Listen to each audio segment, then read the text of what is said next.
51절 52절 말씀 같이 읽겠습니다. 이 모든 것을 깨달았느냐 하시니 대답하되 그러하오이다. 예수께서 이르시되 그러므로 천국의 제자된 서기관마다 마치 새 것과 옛 것을 그 곳간에서 내오는 집주인과 같으니라. 아멘. 그래서 삶을 텍스트로 읽는 법 이겁니다. 삶을 텍스트로 읽는다라는 것은 뭐냐면 하나님의 뜻이 무엇인지를 우리가 얻는다라는 의미인데, 이제 그걸 우리 예수님께서 천국의 제자된 서기관이다라고 이렇게 압축해서 말씀하셨어요. 이제 3월이잖아요. 3월이면 학교들도 새롭게 시작을 하고, 그래서 여러분 우리도 새로운 시작을 하는데, 그래서 주말 캠프도 일본 가자 해가지고 1년 가까이 열심히 달려서 이제 가고시마 아웃리치까지 갔다 왔고, 주말 캠프도 그러니까 이제 여름까지 또 여름에 아웃리치를 갈 테니까요. 그래서 이번에 뭘 할까 기도하다가 박경리 씨의 토지를 읽어야겠다. 엄청난 긴 소설이죠. 여러분들 옛날에 드라마로도 보셨을까 싶은데, 그러니까 한국인의 이런 말하자면 얼이 서려 있는 책이죠. 대작이죠. 근데 그 소설이 배경으로 하고 있는 데가 하동 풍사리입니다. 그래서 거기 가면 그 주인공 서희인가 내가 기억이 안 나는데, 하여튼 그 최참판댁 그 집이 보존돼 있고, 보존돼 있는 건지 지어놓은 건지 모르겠어요. 여하튼간에 이제 우리 아이들하고 토지를 다 읽고, 그리고 실제로 이제 가서 보는 거죠. 이렇게 하나님께서 주캠에도 새로운 시작을 주시고, 또 여러분들 각자의 삶에도 3월 첫째 주 주일을 통해서 새로운 시작을 주시는 줄을 믿습니다. 우리 옆 사람에게 한 번 더 축복합시다. 오늘부터 다시 새로운 시작입니다. 새로운 시작입니다. 이게 참 중요해요. 너무나 중요한데 우리가 새로운 시작으로 봐야지 오늘을 살아요. 근데 새로운 시작을 믿지 않고 모르면 오늘이 없습니다. 시간적으로는 오늘을 살지 모르지만, 오늘 예수님께서 제자들에게 질문하십니다. 이 모든 것을 깨달았느냐라고 물으시는데, 오늘 우리에게도 주님께서 주시는 질문이라고 생각합니다. 모든 것을 깨달았느냐? 그러면 이제 이 모든 것이 뭔지를 우리가 알아야겠고, 깨닫는 건 어떻게 하는 것이냐를 우리가 알아야겠는데, 깨달았느냐라는 말씀은 사실은 빛이 있으라라는 말씀과 같습니다. 그러니까 빛이 있으라 했을 때 빛이 있을까 말까 고민한 게 아니라 말씀하신 그대로 되었더라, 이거 아니겠어요? 그러니까 주님께서 깨달았느냐라고 물으신 것은 알고 있는 거야? 모르고 있는 거야? 이렇게 물어보신 것이 아니라 깨달을지어다, 이렇게 말씀하신 것이다. 그러면 주님께서 무엇을 깨달았다는 얘기냐? 뭘 주님께서 말씀하셨으니까 깨달았느냐라고 하신 건데, 그러니까 우리가 반드시 알아야 된다는 거예요. 반드시. 자, 설교는 예성아 귀로 듣는 거야, 코로 듣는 거야, 입으로 듣는 거야, 머리로 듣는 거야, 눈으로 듣는 거야? 눈으로 듣는 거지. 잘 알고 있네. 눈으로 들어야지. 예성이도 아는 건데. 눈이 작은 사람은 일부러 좀 크게 뜨세요. 이렇게 안 뜬 것 같으니까. 그러니까 우리가, 여러분, 이 땅을 사는 것은 바른 땅에 있지만 하늘을 사는 겁니다. 하늘 나라를 사는 거예요. 그래서 예수님 믿는 사람들이 예수님 믿고 천국 간다라고 하는데, 이 성경의 세례를 받지 않으면 그냥 천국 가는 것이 죽으면 지옥 아니면 천국인데 천당 가는 걸로 생각을 하는 사람들이 많아요. 죽어서 천국 간다니까 그건 죽어서 고민할 것이고, 이 땅에 살면서는 당장 내가 돈도 벌어야 되고 뭐 하고 싶은 일도 해야 되고 가지고 싶은 것도 가져야 되니 천국에 관심이 없는데, 여러분들이 이제 성경을 잘 듣고 읽어보다 보면 천국에 가는 게 죽은 다음에 가느냐 마느냐의 문제가 아니라 이 땅에서부터 시작이 되는 거구나. 그러니까 이 땅에서 내가 예수님을 믿는 사람인데 정말 행복하고 기쁘고 감사하고 건강한 삶을 살고 싶으면 우리가 땅의 인생을 사는 게 아니라 하늘의 인생을 살아야 되더라라는 것입니다. 이 땅에서부터 지금부터 오늘부터 우리가 하늘의 삶을 살아야 된다는 거예요. 그래서 자 11절을 가서 우리 읽어보겠습니다. 13장 11절 같이 읽어보겠습니다. 대답하여 이르시되 천국의 비밀을 아는 것이 너희에게는 허락되었으나 그들에게는 아니 되었나니. 아멘. 그러니까 이 땅에서 우리가 하늘의 삶을 살아야 되는데 하늘의 삶을 살기 위해서는 뭘 알아야 돼요? 천국의 비밀을 알아야 되더라라는 것입니다. 천국의 비밀. 그래서 여러분 여기 13장에 많은 천국 이야기가 비유로 있는데 그 중에 우리 아이들도 잘 아는 것이 밭에 감추인 보화예요. 어떤 가난한 사람이 남의 땅에다가 이제 씨를 뿌리고 농사를 지으려고 하는데 이 땅을 일구다 보니까 그 밭에 감추어진 보물단지를 발견한 거라. 그래가지고 이걸 얼른 덮어버리고 가서 형편없는 땅이었나 봐요. 그러니까 가진 전 재산을 팔아서 그 주인한테 땅을 산 거죠. 그 주인은 아이고 저거 뭐 심어봐야 자라지도 않는 맹지인데 저거 팔아서 속 시원하다 그럴지 모르겠지만 자기 전 재산을 들여가지고 시세보다 좀 더 욕심쟁이 주인이면 높게 해서 팔았겠죠. 그 땅을 소유한 그 기쁨에 그 밭에 감추어진 보화로 인한 비밀로 인해서 그렇게 이제 기쁘고 즐겁겠다라는 거 아니겠어요? 그러니까 우리가 이 천국의 비밀을 알아야지 이 땅에서 내가 천국의 삶을 살 수 있다. 그러니까 우리는 살면서 돈 버는 게 힘들어서 뭐 또 나를 힘들게 하는 사람 때문에 또는 여러 가지 우리가 살다 보면 흑암이니까 힘들고 속상하고 슬프고 뭐 이런 일들이 오가잖아요. 우리는 그런 것들 때문에 내가 참 어렵다, 힘들다, 외롭다, 슬프다, 두렵다 이렇게 느끼고 말을 하지만 이제 우리를 구원하러 오신 예수님께서 사람들이 모르고 살던 것을 하나 보여주셨는데 그 모든 것을 우리가 해결하고 또 우리가 열매를 맺고 복되게 살아갈 수 있는 방법이 있는데 그게 뭐냐면 천국을 우리가 갖는 것이다. 그래서 천국의 비밀을 아는 것이 너에게 허락이 되어 있다 말씀하십니다. 여러분 이 천국의 비밀을 사모하시기를 축복합니다. 우리에게 허락이 됐대요. 허락이 되었어요. 허락이 되었어. 그런데 여러분 11절 앞에 10절을 보면은 제자들이 왜 비유로 말씀하십니까? 이렇게 하신단 말이에요. 그러니까 여러분 이거는 문학의 장르의 비유를 말하는 게 아닙니다. 비유를 패러블이라고 하는데 그런 어떤 표현법에 의한 비유. 제가 전보미 집사님은 수박이다 하면 수박은 실체가 아니라 비유법을 활용해서 전보미 집사님의 특징을 말한 거잖아요. 여기서 비유로 말씀하신다고 할 때 그런 말하는 방법, 표현하는 방법으로서의 비유에 국한되는 것이 아니라 우리가 죄 때문에 가려져 있고 막혀 있기 때문에 하늘 나라에 대한 이해를 가질 수가 없는 거예요.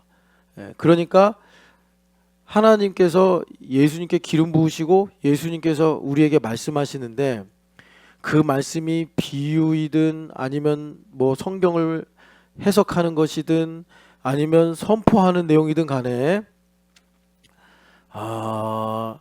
죄인인 우리에게는 말하자면 비유처럼 들린다. 자, 이런 거예요. 예를 들어서 예배 시간에 졸면 안 됩니다 라고 얘기를 해요. 그러면 어떤 사람에게는 예배 시간에 졸면 안 되고 깨어 있어야 됩니다 라는 말씀이 천국의 말씀으로 들려서 내가 졸지 말아야지, 내가 깨어 있어야지 이렇게 아멘이 되고 이게 나타나게 되어 있는데 어떤 사람에게는 졸면 안 됩니다, 깨어 있어야 됩니다 그러면 내가 얼마나 힘들게 사는지 알아? 내가 지금 아니 그럼 설교를 재밌게 하든가 설교를 지루하게 하면서 듣는 사람한테는 참고 깨어있으라고 하니 이런 말도 안 되는 얘기가 어딨나, 이렇게 갈린단 말이에요. 그래서 예수님께서 너희들에게는 허락되었으나 그들에게는 아니되나니, 하나님께서 우리에게 천국의 복음을 전하실 때 이 말씀은 구원과 심판이라는 양날의 검을 갖고 있어요. 그래서 어떤 사람에게는 계속 졸음을 주는 말씀이에요. 계속 졸린 거예요. 말씀을 들으면. 왜 졸릴까요? 허락이 안 돼 있는 거예요. 하나님께서 너는 자라, 들어서 괜히 구원받지 말고 자라. 주님 그러시는 거예요. 어떤 사람에게는 졸면 안 된다, 일어나야 된다 하시면서 주님께서 듣고 12절의 말씀처럼 넉넉하게 하시는데, 어떤 사람에게는 주님께서 이 말씀이 역사해서, 그러니까 앉아있는 것만 해도 큰 은혜인데 졸고 앉아있으니 있는 것도 빼앗기리라, 이렇게 되는 것입니다. 지금 제가 그냥 여러분들이 쉽게 생각할 수 있는 예배 시간에 좋냐 안 좋냐 이제 이런 내용으로 말했지만, 하나님의 말씀이 이렇게 증거될 때 무릇 있는 자는, 그러니까 이제 하나님께서 예정하셔서 그 마음에 생명이 있는 사람이죠. 생명이 있는 사람은 말씀을 들을 때 마음이 녹아지고 마음이 열리고 아멘이 되고, 그래서 오히려 정말 하나님밖에 없습니다, 나는 가진 게 없습니다 라는 그런 가난한 마음으로 왔으나 이 말씀으로 인해서 넉넉하게 희망을 가지고 기쁨을 가지고 넘치는 긍휼을 가지고 이제 돌아가겠지만, 여기 온 것만 해도 주님께서 보실 땐 은혜를 받은 것이니 있는 거란 말이에요. 그래서 왔어요. 뭐 부모님을 따라왔든 뭐 습관대로 왔든 아니면 뭐 안 가면 섭섭해서 왔든 왔어요. 그런데 말씀을 듣는데 이 말씀이 뭐 졸리거나 딴 생각을 하거나 뭐 또 세상 생각을 하거나 그러면서 여기 자리에 하나님께서 부르신 은혜마저도 빼앗겨서 갈 때는요, 또 고독하고 또 세상 생각으로 가득 차고. 그러니까 여러분, 예배를 성공한 건 뭐냐? 예배를 성공한 건 보배야. 적을 것이 아니면 나를 봐야지. 적을 것이 아니면 나를 봐야지. 적지도 않으면서 공책을 보면 공책에 뭐가 있어? 방금 전에 예성이가 그랬잖아. 설교는 뭐로 듣는다고? 눈깔로 듣는 거예요. 눈깔로. 자, 목사님 봐. 그러니까 제대로 앉아서. 자, 그래서 여러분, 그 주님께서 그렇게 우리에게 말씀의 은혜를 주시더라라는 것입니다. 그러면 여러분, 이제 그동안 내가 왜 예배 시간에 졸았는지 알겠다. 나한테 허락을 안 해주셨네, 하나님께서. 그러니까 내가 맨날 예배 시간에 와서 졸은 거였네. 하나님 왜 누구는 허락해주고 나는 왜 안 허락해줍니까? 하면서 이제 또 그런 이상한 생각을 하는 사람들이 있죠. 여러분 있잖아요. 하나님 말씀을 그렇게 간단하게 만만하게 보면 안 됩니다. 그러니까 하나님께서 허락했다 안 허락했다는 것은 하나님의 주권에 관한 내용이고, 그것을 받아들이냐 안 받아들이냐는 내가 무슨 라디오입니까? 하나님께서 스위치를 켜면 받아들이고 스위치를 끄면 안 받아들이고, 하나님께서 하나님의 형상으로 만들었다는데 그러면 창세기 1장을 바꿔야죠. 그러니까 여러분, 우리가 구원이라는 거, 확장해서 삶이라는 거는 하나님의 주권 100%예요. 그러니까 여러분, 그 하나님의 주권이라는 거를 에베소서에 보니까 신령한 복이다, 예정되었다 이런단 말이에요. 김찬양 집사님이 지금 저 뒤에 미나를 이렇게 안고 흐뭇하게 이렇게 말씀을 들으니까 제가 은혜를 받네요.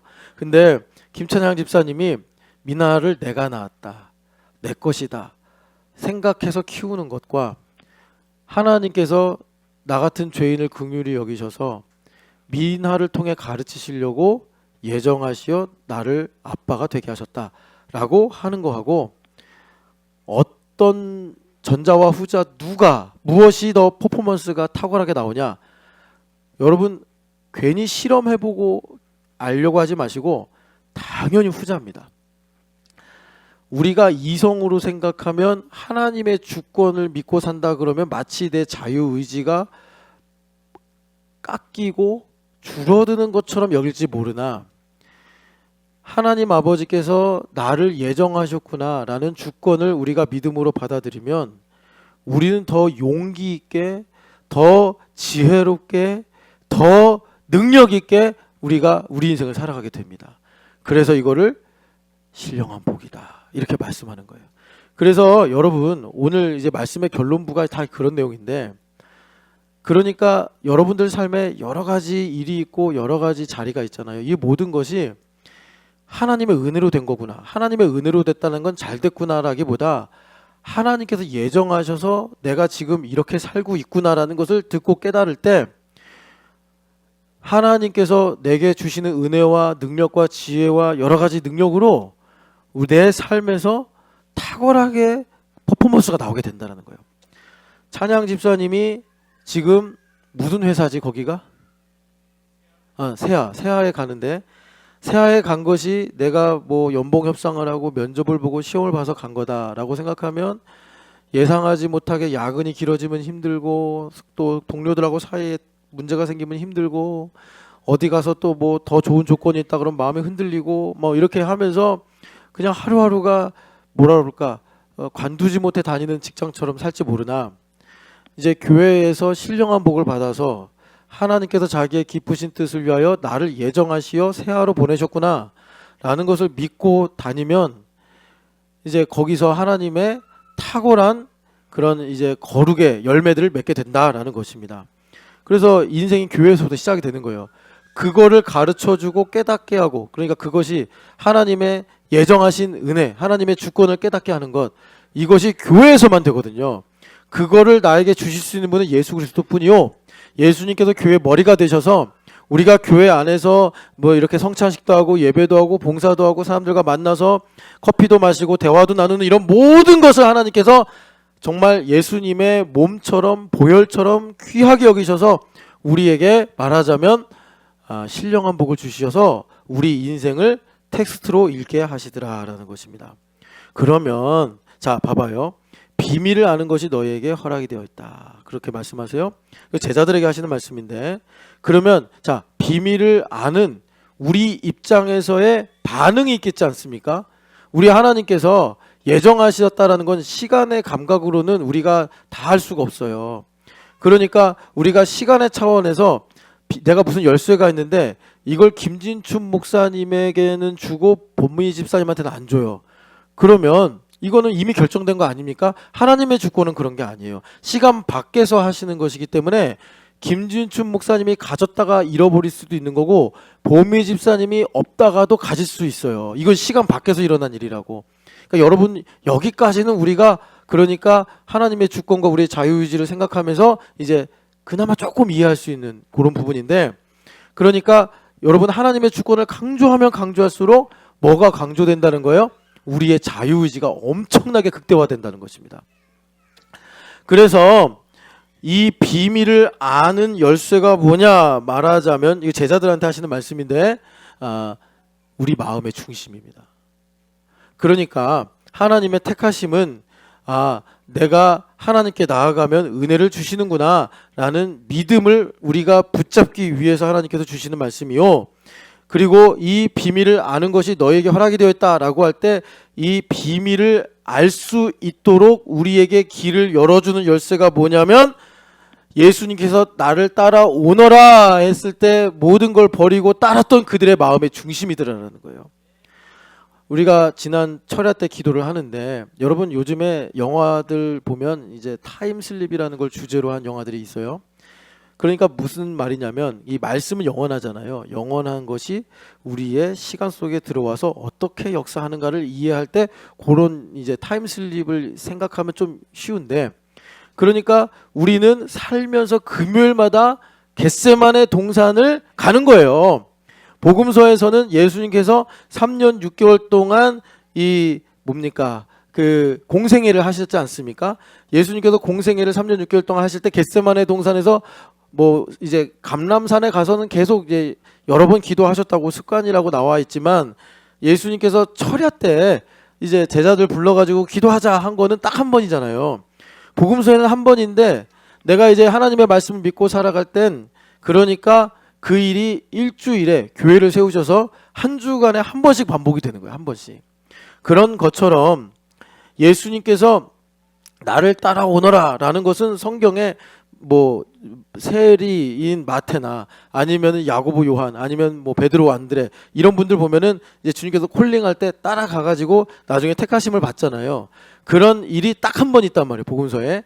그런데 오늘 우리에게 이 복음서를 믿고 예수님께서 그러셨잖아요. 보고 믿느냐 보지 않고 믿는 게 복되다. 이제 우리를 향해서 복되다고 하신 건데, 우리가 이 말씀을 믿고 이 복음서의 삶을 살게 되면 우리의 매 순간 뭐 선택을 하든지 아니면 뭐라 그럴까요? 또 어떤 생각을 하든지 행동을 하든지 간에 그 모든 순간마다 예수님께서 나를 따르라, 나를 따르라, 이 말씀을 우리는 매번 이제 받게 된다라는 것입니다. 그런데 이 말씀을 듣고 그물과 배를 버려두고 뭐 야고보 요한 같은 경우는 아버지 세베대와 그 이제 일꾼들을 버려두고, 그러니까 당장 내 눈앞에 중요한 일, 급한 일, 하고 싶은 일 이런 거 다 제쳐놓고 하나님께서, 예수님께서 이거 하자, 지금 예배하자 하실 때 다 제쳐놓고 따라가는 게 바로 그 순간이 우리 삶에 이루어지는 거란 말이에요. 그럼 왜 따라가겠어요? 여러분, 제가 요번에 그 항상 궁금해하던 게 하나 있었어요. 그게 뭐냐면, 여러분 예수님께서 많은 병자를 고치시는데, 그런데 사도들의 증언에 의하면 예수님께서 고치신 모든 병자를 다 이 성경에 기록한 건 아니라고 하세요. 그러니까 복음서 기자들이 중요하다고 생각하는 사건들만 선별해서 마태는 마태식으로, 누가는 누가식으로 이렇게 기록을 한 거예요. 그러다 보니까 겹치는 것도 있고 또 복음서마다 각자 자기들만의 사건을 기록하는 것도 있어요. 그런데 제가 쭉 보다가 베드로의 장모를 왜 고치신 걸 왜 이렇게 다 기록할까? 뭐 베드로 장모가 그 다음에 안 나오잖아요. 그래가지고 제가 항상 그걸 읽으면서 궁금해했는데, 베드로 장모를 왜 고치셨나 해서 쭉 찾아보니까 여러분, 저도 설교하면서 하도 저도 이제 어려서부터 배우고 들을 때 이제 갈릴리는 참 천한 동네다. 그리고 또 뭐 베드로가 뭘 알겠냐. 그리고 사도행전에 보면은 베드로와 요한이 그 제사장들 앞에서 이제 변론을 합니다. 변론을 하는데 성령 충만해서 얘기하니까 매우 지혜롭게 얘기를 한 거예요. 그래서 제사장과 바리새인들이 학문이 없는 범인인 줄 알았다가, 평범한 사람들인 줄 알았다가 너무 지혜롭게 얘기하는 것을 듣고 깜짝 놀랐다라는 기록이 있어요. 그러니까 이런 모든 내용들을 다 가지고 베드로는 무식하다, 베드로는 뭐 촌스럽다, 이렇게 저도 듣고 저도 그렇게 가끔씩은 얘기를 했는데, 그런데 여러분 사도행전에 보면 베드로 사도가 몇 번 설교하는 내용들이 나와요. 그리고 베드로 사도가 복음서에서 예수님 따라다니면서 예수님께서도 가끔 성경을 갖고 질문하는데, 이렇게 보면은 웬만한 목사님보다 나아요. 성경 말씀 갖고 대답을 하는 것이. 그러니까 참 베드로가 그냥 무식하기만 하다라고는 말할 수 없는 느낌을 받는단 말이에요. 그런데 요세푸스라는 그 유명한 역사가가 있습니다. 로마 시대 역사가인데, 이분이 신구약 중간기하고 예수님 당대, 그리고 그 이후에 예루살렘 멸망까지 쭉 역사 기록을 남겼어요. 그 중에 제일 이제 중요한 사건 중에 하나가 예수님께서 이 땅에 계시다가 이제 죽으시고, 그리고 요세푸스는 크리스찬이 아닙니다. 유대인인데, 이 사람이 유태인이니까 이 기독교에 대해 관심이 많죠. 왜냐하면 자기 동족의 문제니까. 그러면서 거기에 쓰기는 그들에 따르면 예수라는 이 사람이 3일 만에 부활했고, 그들의 행적이나 이런 내용들을 보면은 거짓말은 아닌 것 같다, 이렇게 이제 기록을 해요. 그러면서 나중에 이제 예루살렘이 멸망되는 것까지 쭉 기록을 하시는데, 그 중에 이제 베드로에 관한 기록이 있어요. 그러니까 베드로가 어떤 사람이냐면 자유민이래요. 저도 로마 사회나 계급, 신분 이런 건 잘 모르는데, 자유민은 로마 시민권을 갖고 있지 않지만 로마 시민권에 거의 응할 정도로 특권이 있는 그런 계층이래요. 그래서 이 요세푸스의 기록에 의하면 베드로가 그런 신분을 갖고 있어서 헤롯의 궁정에서 노동자로 지냈고, 그래서 이 베드로가 거기서, 그러니까 그 중에 그 자유민, 프리드맨이라는 그 신분의 사람은 어떤 특권이 있냐면, 로마 시민권자처럼, 지금 우리의 생각으로는 이해가 안 되는 건데, 내가 선택해서 결혼할 수 있는 특권이 있었대요. 그러니까 아무거나 결혼할 수 있는 거예요. 그게 그 프리드맨들의 특징이래요. 그래서 베드로가 누구랑 결혼했냐면 지금 그 요세푸스 기록에 있는 아내 이름이 기억이 안 나는데 헤롯 대왕 있잖아요. 예수님을 죽이려고 했던 그 예수님 태어났다는 동방박사들의 소식을 듣고 예수님을 죽이려고 했던 그 헤롯 대왕의 아들 중에 아리스토블루스하고 알렉산더가 있는데 이 알렉산더의 딸하고 결혼을 했대요. 그러니까 베드로의 장모는 알렉산더가 아니라 헤롯 대왕의 며느리인 거예요. 그래서 여러분 마태복음에 보면은 장모의 열병을 고쳐주고 그 장모가 예수님을 섬겼더라 그래요. 여러분 헤롯 대왕이 엄청난 부자예요. 돈이 많아서 우리가 분봉왕이나 그러잖아요. 이 분봉왕이라는 거는 사실은 왕이 될 자격이 별로 없는데 로마 원로원에다가 그렇게 로비를 해가지고 말하자면 임명권을 받아온 거예요. 돈을 주고 사온 거예요. 그러니까 이분이 돈이 엄청나게 많은 사람이야. 헤롯 대왕이요. 근데 이 헤롯 대왕이 얼마나 부자냐 보면 여러분들이 나중에 이제 가서 보겠지만 예루살렘 성전을 지은 사람이에요. 그런데 그 예루살렘 성전에 보면 뭐 2000년 역사가 지나갔잖아요. 그러면 이제 솔로몬 때 지은 돌벽은 없고 헤롯 대왕 때 지은 돌벽부터 술탄들이 지은 거, 십자군 전쟁 시에 지어진 거, 요렇게 이제 높이마다 시대가 달라요. 그러면 우리가 생각할 때는 뭐 술탄이 지은 게 제일 가까우니까 제일 상태가 좋지 않겠냐? 아니에요. 술탄들이 지은 시대의 이 성벽의 돌들은 다 형편없어요. 그냥 둥글둥글한 거 막 쌓아놓은 모양이에요. 가장 제일 상태가 괜찮은 돌이 헤롯 시대 때 지었던 돌들이에요. 그래서 예전에 그 히브리 대학에 계신 교수님이 이 돌들은 말하자면 그 유대 땅에서 가나안 땅에서 채취되는 돌이 아니다. 이 돌은 연구를 해보니까 북아프리카에서 공수를 해온 돌이다. 그러니까 헤롯 대왕이 돈으로 왕위를 주고 돈으로 왕위를 사왔지만 유태인들이 얼마나 이 프라이드가 높습니까? 그러니까 이 헤롯 대왕이 에돔 사람이거든요. 이두메 사람. 에돔 사람인데 에돔 사람이 이제 로마에게 돈을 주고 왕위를 사와서 내가 왕입네 하는데 어디 뭐 유대인들이 눈 하나 깜짝합니까? 거짓말하고 앉아있네 하면서 말을 안 듣는 거예요. 그래서 일부러 유태인하고도 결혼하고 제사장하고도 사돈지간 맺고 이러면서 어떻게든 이 신분을 말하자면 세척을 하려고 그러는데도 잘 안 돼. 유대인들이 너무 그런 이제 이 선민 의식이 강해서 그래서 한 특별한 사역이 뭐냐면 성전을 지어주자 이거예요. 그래서 자기가 있는 전 재산을 뭐 털었는지 어떻게 됐는지 모르겠는데 여러분 북아프리카에서 제일 좋은 돌을 떼가지고 그렇게 이제 성전을 지은 거예요. 근데 그걸 나중에 로마가 이제 유대가 예루살렘이 반란을 하니까 다 허물어 버리고 지금은 이제 기초석 정도만 딱 남아 있는 상태예요. 그러니까 무슨 말을 하려고 그러냐면 장모가 여러분 잘 들어보세요. 베드로의 장모가 그러니까 헤롯의 며느리인데 이 헤롯의 며느리가 돈도 많았겠죠.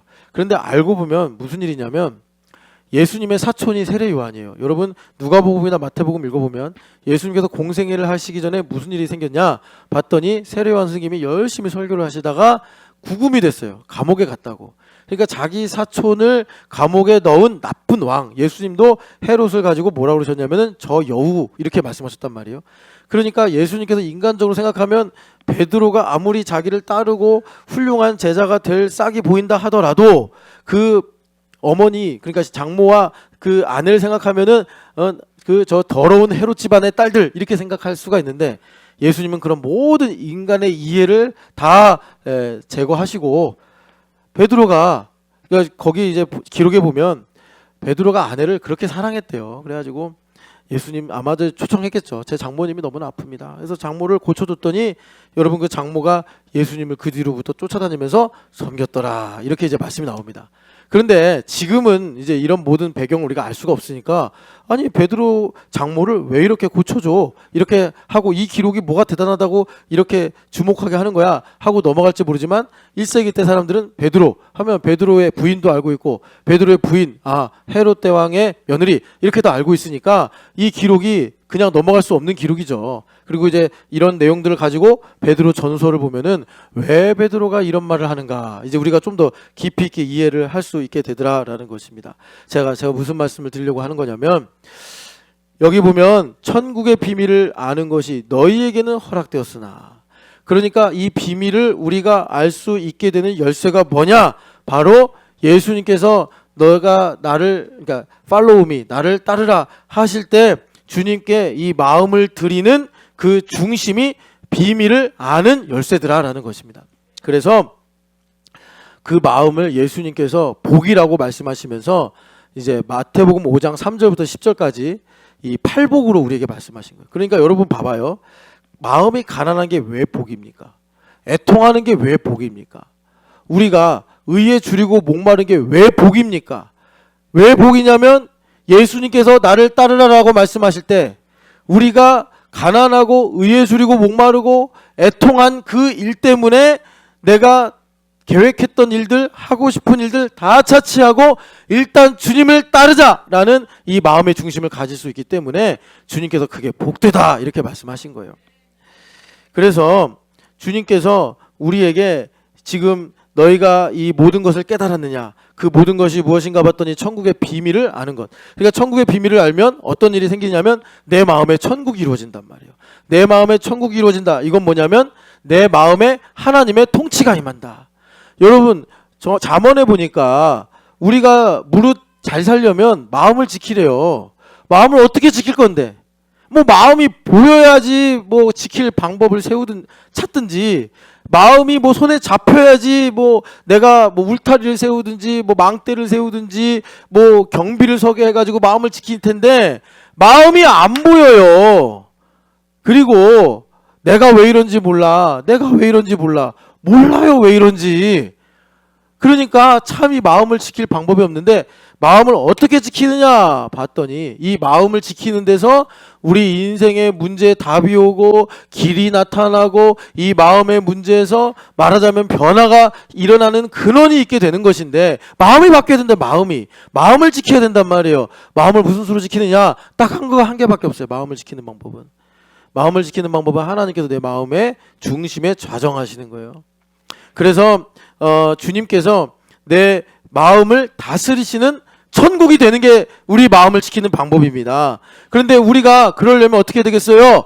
예수님께서 follow me, 나를 따라라, 뭐 이런 나를 따라라라는 말씀이 어떨 때는 경서봐 새벽에 나와서 기도하자 이런 게 될 수도 있고, 어떨 때는 뭐 경서봐 산에 가자 이렇게 될 수도 있고, 산 가기 싫어하시는 분들도 허걱하시겠는데 내일 또 우리 주말 캠프 그 스텝으로 오시는 허윤실, 차정은, 서유미 이 세 분을 이제 맛을 보여주려고 주말 캠프가 얼마나 험난하고 얼마나 고통스럽고 그게 아니라 얼마나 영광스럽고 얼마나 아름답고 얼마나 은혜가 큰지를 이제 그렇게 알게 하려고 등산을 가려고 하는데 그게 팔로우 미, 주님께서 나를 따라라 그런 거예요. 그럼 차정건 집사님은 여태까지 뭐 산이란 데를 가보질 않았을 거예요. 그러니까 또 마침 하나님께서 너무 복되게 비를 내려주신대요. 그러니까 쫄쫄쫄 비를 맞으면서 그 미끄러지고 막 자빠지고 그러겠죠. 그러면서 내가 이 주캠을 해야 되나 말아야 되나 막 전일주를 다음부터 보내야겠다 막 이런 생각을 다 하면서 갈 텐데, 그럴 때 우리 마음에 주님께서 천국을 이루어 주시더라 말씀하시는 것입니다. 여러분 마음에 천국이 임하기를 사모하시기를 축복합니다. 그래서 자 18절 말씀 19절 말씀 같이 한번 그 아래로 읽어보겠습니다. 그런즉 씨 뿌리는 비유를 들으라. 아무나 천국 말씀을 듣고 깨닫지 못할 때는 악한 자가 와서 그 마음에 뿌려진 것을 빼앗나니. 아멘. 그래 천국이 어떻게 이루어지는 거예요? 예수님께서 사실 그 다음에 뭐 겨자씨, 뭐 밭에 감추인 보화, 좋은 진주 이걸 가지고 천국의 많은 이야기들을 해주시는데 그 모든 천국 비유로 갈 수 있는 플랫폼으로 주님께서 씨 뿌리는 비유를 주신 거예요. 그러니까 우리에게 천국이 어떻게 이루어지는가 봤더니 말씀을 듣고 깨닫는 것이다. 말씀을 듣고 깨닫는 것이다. 그래서 여러분 지금 우리가 씨 뿌리는 현장에 있는 거예요. 주님께서 씨를 뿌려주시는데 이 말씀이 말하자면 내 마음에 심겨질 때 이 말씀 자체가 생명력이 있어서, 말씀 자체가 힘이 있고 능력이 있어서 우리 마음에 하나님의 나라를 이루어 주신다라는 것입니다. 여러분 이 말씀이 살아있음을 믿으시기를 축복합니다. 그래서 말씀이 내 안에 임하면, 여러분 그래서 두 가지예요. 말씀을 들어. 근데 듣는데 지금 갑자기 이제 차정원 집사님이 내일 등산 갈 생각이 갑자기 확 올라오고 뭐 비가 온다고 그러면 그래서 마음이 심란하고 갈까 말까 다시 고민하고 이건 뭐겠어요? 하나님께서 차정원 집사님 마음 안에 있는 마귀의 나라를 드러내시는 거예요. 예, 마귀의 나라를 드러내시는 거예요. 그래서 회개하면 돼요. 주님 그동안 마귀의 나라가 뭐냐면 뭐 나쁘다 이런 게 아니라 내 힘으로 살려고 했다. 내 힘으로 살려고 했다. 이거 이제 주님께서 등산에 대한 반감으로 막 드러내시는 거예요. 드러내셔서 회개하면 되는 거고 그거 갖고 이제 3부까지 계속 회개하면서 주님 내 힘으로 이렇게 내가 살려고 했습니다. 그러면 되는 거고 아니면 이제 의와 평강과 희락이 임하는 거야. 드디어 나를 산에 인도하신다니. 그러니까 벌써 한 수년 전 됐잖아요. 전일준 집사님이 아버지한테 아버지 산은요 눈을 들어 산을 보라고 하셨지 산에 가라라고 말씀 안 하셨습니다. 그러던 일준 집사님이 딱 산에 가서 정말 하나님의 은혜와 사랑을 깨달았을 때 아 남편의 걸음걸음이 이러했구나 생각하면서 의와 평강과 희락을 누리게 되더라. 마음에 천국이 임하면 여러분 그 천국을 사모하시기를 축복합니다. 그래서 말씀을 주님께서 뿌리셔서 내 마음에 천국이 임하게 되더라라는 거예요. 그래서 이 모든 것을 깨달았느냐라고 하시는데 제가 이거를 간단하게 정리하고 기도하겠습니다. 자, 천국의 비밀을 깨달았어요. 깨달으면 어떻게 되느냐? 핵심은 뭐냐면 나의 모든 것이 다 하나님 중심으로 맞춰진다는 거예요. 우리 교회 이번에 비전 트립 가니까 이 DSLR 카메라 이거를 가지고 와서 보시는데 요즘에는 다 자동으로 이제 다 초점이 맞춰지죠. 뭐 옛날 수동으로 할 때 어땠는지 모르겠는데 수동으로 놓고 하면 이렇게 초점을 맞춰야 된단 말이에요. 마찬가지로 하나님께서 우리 마음에 이 렌즈가 있는데 이 렌즈의 초점을 하나님 중심으로 맞춰주시더라. 초점이 안 맞으면 하나도 안 보이잖아요. 그냥 흐리멍텅해가지고 그러고서 우리가 이거는 금이네 이건 똥이네 이러고 산단 말이에요. 아니요. 초점이 분명하게 맞춰져야 된다는 것입니다. 그래서 하나님의 말씀이 내게 심겨지고 내 마음에 천국이 임하면 어떤 상태가 되냐면 그걸 다른 말로 만족하다. 내가 하나님으로 참 만족이 있어야 말하자면 아내가 제대로 보이고 하나님의 뜻대로 보인다는 거예요. 애들도 제대로 보이고 내 인생에 문제가 있으면 문제도 제대로 보이고 뭐가 복인지도 제대로 보이게 되더라라는 것이에요. 자, 그래서 구체적으로는 세 가지인데 하나님의 나라가 내 안에 임하게 돼서 이 모든 것을 깨달으면은 보이는 현상 속에서 하나님의 중심으로 리얼리티가 뭔지를 깨닫습니다. 여러분 시간에도 리얼리티가 있는 거 아세요? 우리가 구약의 율법 보면은 시간에 관한 법이 많잖아요. 24시간을 사는데 우리가 흔히 이런 걸 이제 꼭지다라고 그래요. 그러니까 하나님께서 나에게 가장 중요하게 생각하는 시간, 물론 이제 일반적으로는 새벽이라고 할 수 있는데 그 개인마다 또 하나님께서 중요하게 생각하시는 순간들이 있어요. 그 리얼리티를 붙잡아야지 말하자면 오늘 하루를 정말 세월을 아끼라 하신 것처럼 카이로스를 잡으며 살 수 있단 말이에요. 여러분 그 리얼리티를 붙잡으시기를 축복합니다. 아이들 가르치는데 그냥 우리는 아이들 사랑하는 마음밖에 없잖아요. 그러니까 이 소리 저 소리 이 소리 저 소리 하다 보면 잔소리밖에 안 된다고. 그런데 이 아이를 향하신 하나님의 뜻이 무엇인가 하면은 내가 부모로서 이 아이에게 가르칠 교훈의 리얼리티가 뭔지가 다 보인단 말이에요.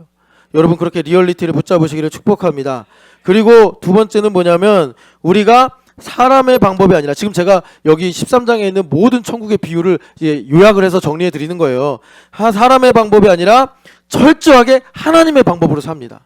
여러분 세상을 하나님 다스리시는데 하나님의 방법으로 살아야지 잘 살지 여러분 다른 방법으로 살면은 안 되는 걸 배우는 거예요. 이제 되는 대로 살아야 되는데 그럼 하나님의 방법은 뭐냐? 1번 하나님의 방법은 때는 하나님의 주권 아래 있다. 우리가 이거 되게 많이 놓칩니다. 그래서 때로는 조급하게 때로는 더디게 우리가 반응을 해가지고 카이로스를 놓친다고. 하나님의 이 때는요 하나님의 주권에 있어요.